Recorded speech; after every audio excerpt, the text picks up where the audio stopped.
Good morning students, how are you? Class 9, History, Chapter 2, Socialism in Europe.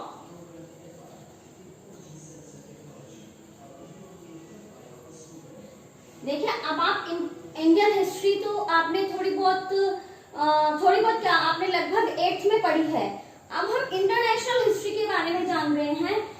तो socialism in Europe यानी कि समाजवाद, socialism का हिंदी में सीधा सीधा मीनिंग है समाजवाद। यूरोप में समाजवाद की स्थापना कैसे हुई थी, और साथ एंड द रशियन रिवॉल्यूशन, किसी भी चीज को एस्टैब्लिश करने के लिए हमेशा बहुत सारी रिवॉल्यूशंस होती रही हैं।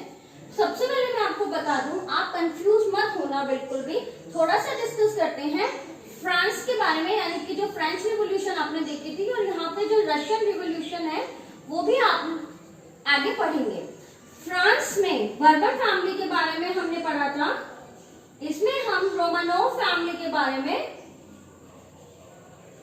पढ़ेंगे। फ्रांस में मोनार्की सिस्टम था, इसमें हम ऑटोक्रेटिक सिस्टम के बारे में पढ़ेंगे। ऑटोक्रेटिक सिस्टम यानी कि तानाशाही को ही कहते हैं, जिस निरंकुश शासन को, ठीक है। इसमें हमने जुलाई रिवॉल्यूशन के बारे में पढ़ा था। इसमें हम कंटिन्यू करेंगे फरवरी एंड अक्टूबर रिवॉल्यूशन। ये मैंने आपको इसलिए बताया क्योंकि बहुत सारे स्टूडेंट्स इन चीजों में कंफ्यूज हो जाते हैं। आगे हम इसी को कंटिन्यू करते हुए बताते हैं। रशिया में आपने उस फ्रांस में 3 स्टेट्स के बारे में पढ़ा था। रशिया में भी सोसाइटी 3 जगहों में डिवाइड हो रखी थी। कौन कौन सी, किस किस में वो डिवाइड हो रखी थी, हम उनके बारे में डिस्कस कर लेते हैं। सबसे पहले थे लिबरल्स। लिबरल्स की क्या थिंकिंग थी देख लीजिए। वो मोनार्की के बिल्कुल अगेंस्ट थे, वो मोनार्की को वर्स्ट डेमोक्रेसी मानते थे। नेक्स्ट है रिलीजन टॉलरेंस। उनका कहना था कि सभी को स्वतंत्र तरीके से अपना धर्म अपनाने का और उसको आगे कंटिन्यू करने का राइट है, और वो शासन को चलाने के लिए वेल ट्रेन्ड जुडिशरी की डिमांड करते थे। Well trained judiciary.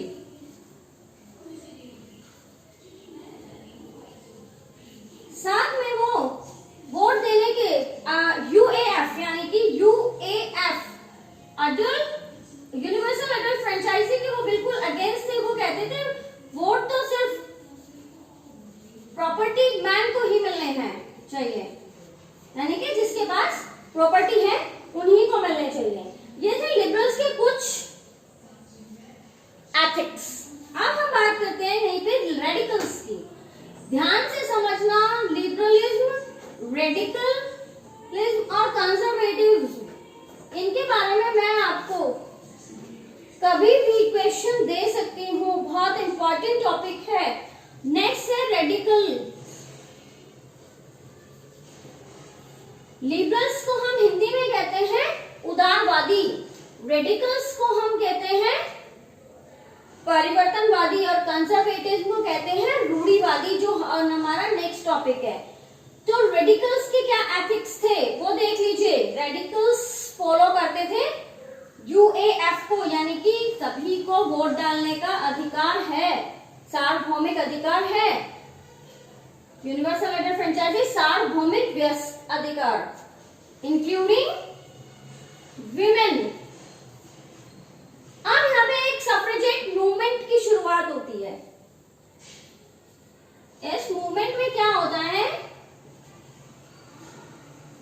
ये मूवमेंट होता है is a movement as a movement in which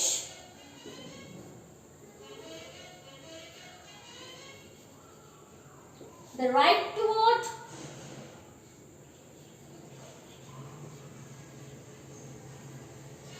is given to women. ये होता है हमारा सफ्रेजेट मूवमेंट, ठीक है, कि इसमें विमेन को भी वोट डालने का अधिकार दिया गया। एक इनका एथिक था कि लैंड ऑनर्स को, जो लैंड ऑनर्स थे यानी कि जमींदार वर्ग जो था, उनको प्रिविलेजेस ना दिए जाए। प्रिविलेजेस के बारे में हम डिस्कस कर चुके हैं फ्रेंच रिवॉल्यूशन वाले चैप्टर में। आप मुझे बताएंगे कि प्रिविलेजेस क्या होते हैं, ठीक है। तो हमारा जो टॉपिक था, इनको प्रिविलेजेस नहीं मिलने चाहिए और वो भी अधिकार नहीं मिलने चाहिए जो गरीब लोगों को यानी कि पुअर पीपल और पीजेंट्स को नहीं मिलते हैं, वो लैंड ओनर्स को भी नहीं मिलने चाहिए। ऐसी कोई दुश्मनी नहीं थी, लेकिन उनका मानना था इधर गरीब लोगों को और किसानों को जो चीज नहीं मिल रही है वो लैंड ओनर्स को भी नहीं मिलनी चाहिए। लास्ट हमारा टॉपिक है, तो मैंने आपको बताया लिबरल्स थे उदारवादी, रेडिकल्स थे परिवर्तनवादी, चेंजमेंट चाहते थे, और कंजर्वेटिव्स थे रूढ़िवादी। रूढ़िवादी से थोड़ा सा ध्यान में आता है कि आप लोगों को लगता है कि जो हमारे पेरेंट्स हैं उनकी हमारे से थिंकिंग मैच नहीं करती। कितने मतलब कंजर्वेटिव टाइप थिंकिंग वाले ये लोग हैं जो हमारी बातों को सुनते ही नहीं है, समझते नहीं है। लेकिन आप ये देखिए कि वो अपने एक्सपीरियंस से ही आप लोगों को चीजें समझाते हैं। इवन वो तो अपने आप को चेंजेस लाते हैं अपने आप में, और वही कंजर्वेटिव यानी थर्ड हमारा है, वो ये भी फॉलो करते थे। लेकिन इनके एथिक क्या था कि अपोजिशन में थे रेडिकल और लिबरल्स के, यानी कि opposed to liberals and radicals.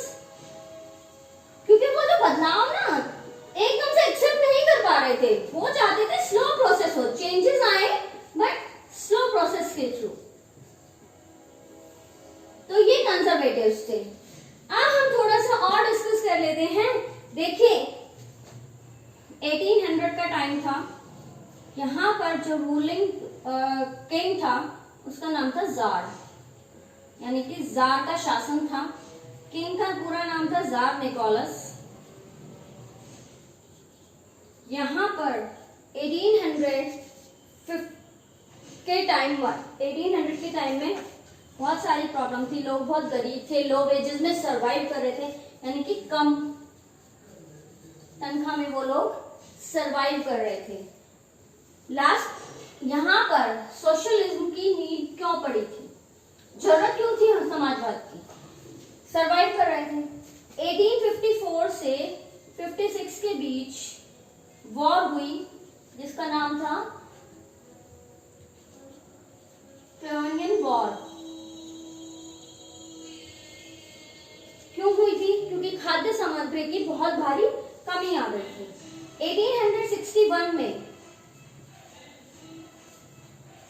सर्फडॉम system भी आया था, यानी कि फ्यूडलिस्टिक सिस्टम आया था, जिसको हम हिंदी में कहते हैं भूदासत्व। नाम से देखो थोड़ा हिंदी वाले वर्ड से आपको समझ में आ रहा होगा। जिन लोगों के पास अपनी खुद की भूमि नहीं थी, अपना खुद का लैंड नहीं था, वो दूसरों की लैंड पर जाकर एज ए सर्वेंट वो वहां पे काम करते थे। तो यानी कि दास के रूप में वो दूसरों की जिनके पास लैंड थी उनके वहां पे जाके वो लोग काम करते थे।